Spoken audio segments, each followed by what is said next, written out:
Le son d'une alarme de réveil stridente retentit, puis est brutalement arrêté.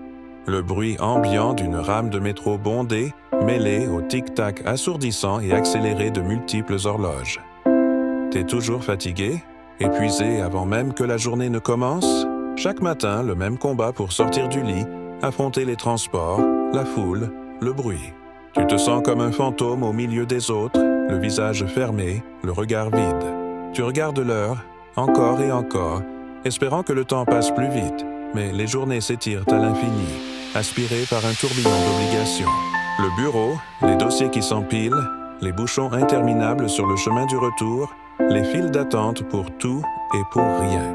Une course permanente, un cycle sans fin. Et si c'était pas toi le problème, on nous a fait croire que c'était ça, la vie. Une succession de tâches à accomplir, un marathon sans ligne d'arrivée. Travailler 8 heures par jour, 5 jours sur 7, pour espérer profiter de 2 jours de répit avant de tout recommencer, on nous a vendu ce rythme comme une norme, une nécessité. La charge mentale qui pèse sur tes épaules, cette pression constante pour être performant, productif, toujours disponible.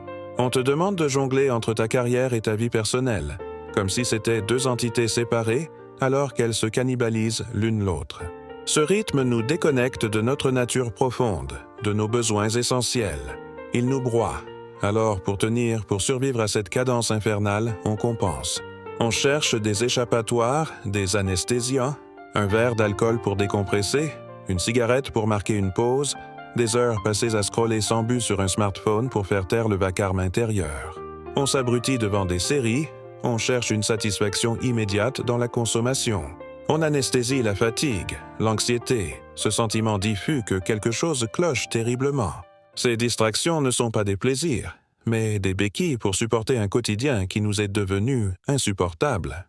Un silence s'installe, seulement rompu par le son d'une respiration profonde et calme, le murmure du vent dans les arbres, le bruit des vagues qui viennent mourir sur le sable. Mais ce n'est pas toi qui es brisé. Ce n'est pas toi qui est faible ou inadapté, c'est le système dans lequel tu essayes de fonctionner. Un système qui valorise la productivité au détriment du bien-être. La croissance infinie sur une planète aux ressources limitées. Tu n'es pas une machine. Ton corps et ton esprit t'envoient des signaux. Ils te crient que cette vie n'est pas la tienne. Cette fatigue n'est pas une défaillance, c'est une résistance. C'est le signe que ton être véritable refuse de se soumettre plus longtemps.